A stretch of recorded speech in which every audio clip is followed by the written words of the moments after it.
Hi. Thank you so much for having me.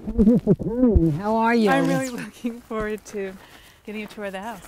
I'm happy to have you here. Why don't we start with the photovoltaics? Okay.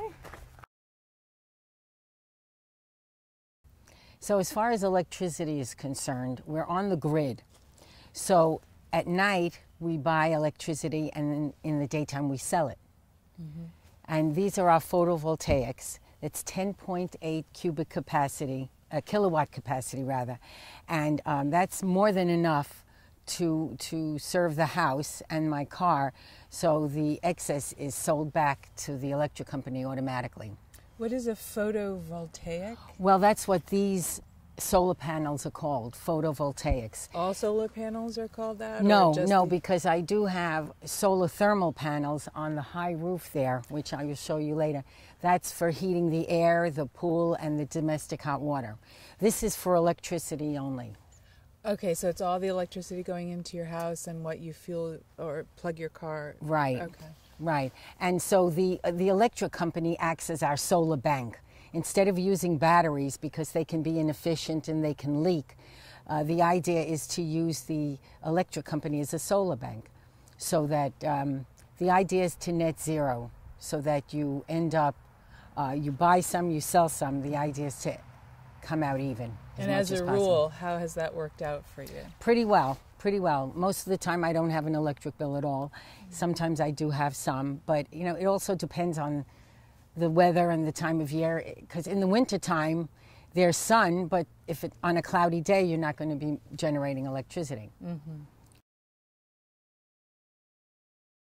Okay, these trees that have wires around them, the wires just to protect them from deer because they're young, but they're 12 fruit trees, and they're all grown organically. And the ground around it is a meadow, which has been, it's mowed down once a year, but it's all natural with wildflowers, and it's wonderful for local habitat. It's a place for local animals to live and breed.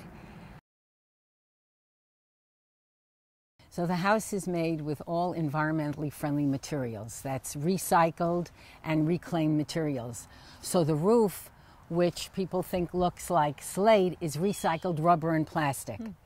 And the siding is FSC certified cedar, and that means Forest Stewardship Council. So instead of clear cutting forests, it's managed forests. So trees are selected to be cut down and other trees are planted after they cut it down. So it's a managed system.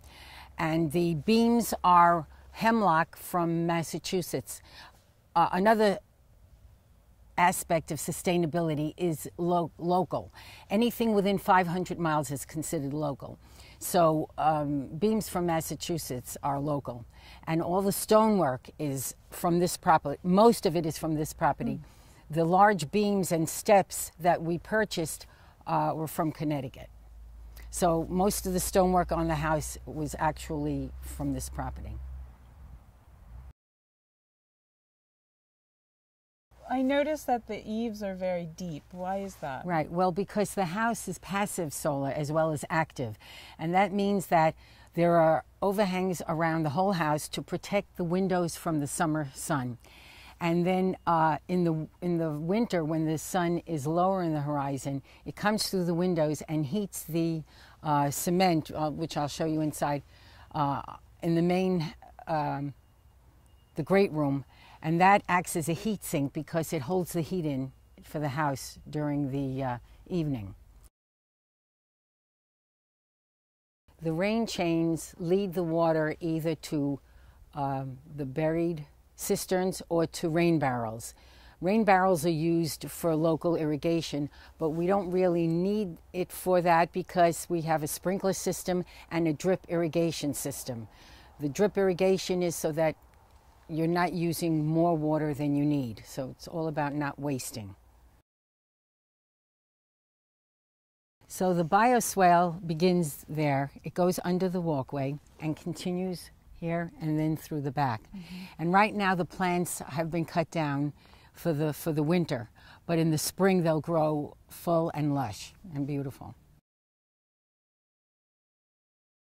The lawn is fescue, and what makes that environmentally friendly is that it's low maintenance, requires less mowing and water, and I don't worry about weeds. I don't use any chemicals on the lawn, and there are natural products that you can use for weeds, but we don't worry about it being perfect.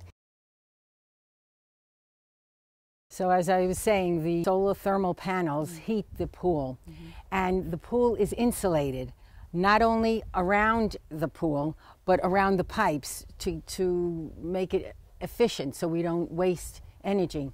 And there is a cover, this is the winter cover, but there is an automatic cover in the summer that we close it so that it keeps the heat in overnight. So really it doesn't have to be heated throughout most of the summer because it maintains the heat. Did you build this house or did you renovate an existing structure? No, we built it from scratch. But in order to be energy efficient, houses don't have to be started from scratch because the key to energy efficiency is a tight envelope. And this house has triple pane windows and very dense insulation.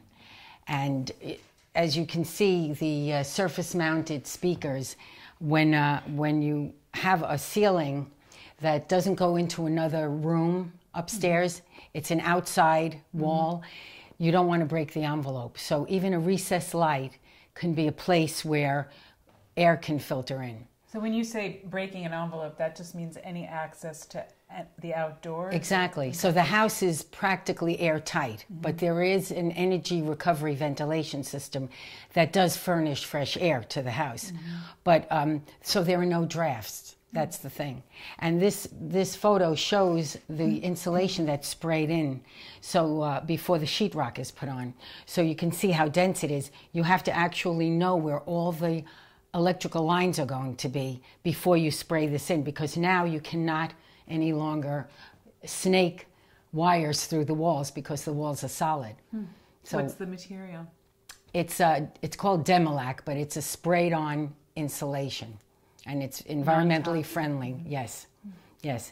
Also, these counters are recycled oak. The floor is recycled oak. And the other counters there that look like granite, but it's recycled glass in a cement matrix, and it's called ice stone. What does cement matrix mean? Well, it's whatever, it's a matrix that holds the glass. Okay. You need some sort of base to hold it, but there's, and all the appliances are more than Energy Star. Energy Star is 15% higher efficiency than standard, but there are appliances that go way beyond that. And all these appliances are way beyond Energy Star. And this cooktop is an induction stove. And what makes it so energy efficient is it is electric, but it works through magnetism. So the pots have to be magnetized. And the idea is that you can have a burner going and you could be boiling water, but have an ice cube on the side and the ice cube wouldn't melt because the heat is concentrated to the magnetic pot to the food. So it's very pinpointed. And it goes up in degrees, so there's no waste of heating. So as I was saying about passive solar, the overhangs around the house protect the windows from summer sun. And in the wintertime, the sun comes in and heats the cement floor, which acts as a heat sink, and it keeps the room warm through the night. And that's a passive solar element. And underneath this cement floor, which is, by the way, 2 1/4 inches thick, so any floor on the second or third floor can be cement. When I turn, there's radiant heating under here, and when it's cold and I want a little more heat, I turn up the radiant heating, and it adds about 2 degrees to the room. And most of the time in the winter, I don't use any heat. The house stays in the 60s without requiring any heat because of the tight envelope. So do you use your fireplace as a heat source? It's really more for aesthetics because we don't need an added heat source in the house. But what makes fireplaces not environmentally friendly is because they draw the air, the conditioned air from the house, so the house needs to heat more air to replace the air that goes to feed the fire. But this fireplace has a coil around it with holes in it, and it gets air from outside, so it's called makeup air. So we can burn wood in this fireplace with the doors closed, and still you could still see the fire, or you can have the doors open, but at least it gets air from the outside. And is it insulated in any way? Yes, actually, I'm glad you mentioned that because all the flues are in the house. They're not outside. There is stonework outside, but the actual heating part of the flues are all insulated so that no air from the outside can leak in. And stonework is just beautiful.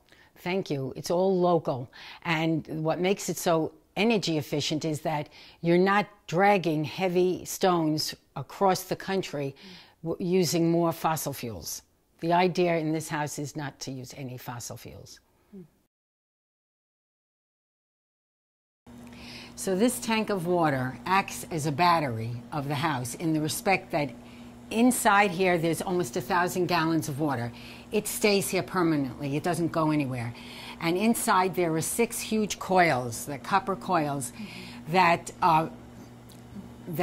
get heated and transfer the heat from the water to the domestic hot water, the air, and the pool. So it gets heated from the solar panels on the roof, and that is the noise that you're hearing. The solar panels bring the heat down through a substance like an antifreeze in a closed loop down to here, and that's what you're hearing. And it heats this water. This water has to be heated to over 100 degrees constantly. So when at night, when the sun isn't working, if this needs heat, the wood pellet boiler communicates with this and it automatically turns on. So this is a hopper that holds 4 tons of pellets. Wood pellets are very environmentally friendly because it's compressed sawdust, so you don't have to cut down trees. And so the pellets are fed into a boiler, which is behind there. And that heats heats the water, which in turn heats either the pool, the domestic hot water, or the air. So there's never any break in service to... That's right. It all happens automatically, so I don't have to be here for any of this to happen. This is the compost toilet tank. My bathroom is right above here, but it doesn't have to be because more than one toilet can be serviced by one tank. In this house, we just have the one. And the whole idea is that you feed the plants feed us, we eliminate, and that is supposed to be going back into it's nature's cycle. It's supposed to go back into the soil, its nutrients. And because we're not doing it in this country, we have soil that is mostly depleted. And we have to use chemicals and pesticides and fertilizers every year in order to grow vegetables. So the idea is we compost it. If it's composted properly, and that's called the thermophilic process, it uses heat and aging, and our waste becomes valuable fertilizer for plants. And in other countries where people get sick, it's because they use night soil, and that's where they take fresh manure and they put it on the plants, and the plants love it, but if you're not used to it, you can get sick. The whole idea about the thermophilic process is the heat and aging kills the pathogens that are in our systems and in our stool. So our stool is not a waste product. It's absolutely valuable. And is this where the compost goes from here to where? Well, it's removed every year, and you can put it on the plants. I keep it outside in the sun, and I let it sit for a while longer just to be absolutely safe. But there's peat moss at the bottom. Most of this is wood shavings, and it gets turned like you would any compost pile, and it gets irrigated. And every week or few weeks, I put in more wood shavings, and that is what helps the fertilization process, the composting process. Now you say just one bathroom is served by this? Right. What happens? Well, now the others, because I really wanted the others to be compost toilets also, but it was not feasible. So we have a gray water system, which is right behind you. This tank is the same as this. The people who made this said that they can make a peat moss filter, because gray water comes from sinks, showers, and the washing machine. So it's water that it's not from the toilet, but it's it still needs to be filtered because it has soap and toothpaste, things like that. And that has to be filtered. So instead of using chlorine, which is what is recommended, we have a peat moss filter. And it was the first peat moss filter accepted by the health department in Connecticut, as far as we know. So it's sort of been a precedent now. So anyone can do that. Now the water that goes through the gray water system gets pumped back up to the other toilets so that we don't flush fresh water down the toilets. And that is, water conservation is very important. And what's this apparatus here? That's the energy recovery ventilation system. As we were saying before, when you have a tight envelope, it's almost airtight, but you do need fresh air, and that provides fresh air. And I see a shower water heat recovery pipe over there. What does that do? Well, it uses the heat from the shower, so that you're not just heating everything from scratch. It utilizes some of the heat from the shower. I've noticed all this beautiful tile work through your house. Oh, thank you. A lot of them are seconds, so it's interesting because they didn't come out perfect. They're sold as seconds, but I love it that way anyway.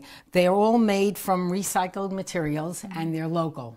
And these tiles, they're carpet tiles, are individual squares. I laid them myself, and you can pick each one up. If it gets dirty, you can wash it and replace it. But when you're tired of the whole floor, you can send it back to the company. They recycle it, and so it's great that you're using recycled materials. I noticed what looked like skylights here in the ceiling. Is that what they are? No, they're solar tubes. They're much different than skylights. Skylights are right on the surface of the roof, and they often make the room hot because the sun comes in on it. These are solar tubes, and the tubes go all the way up through the attic, and there's a reflective substance around them, the inside, that reflects the daylight. So whatever is outside comes in, and it's wonderful because in the daytime you don't have to turn the lights on here. Only at night do I ever have to turn lights on in this area.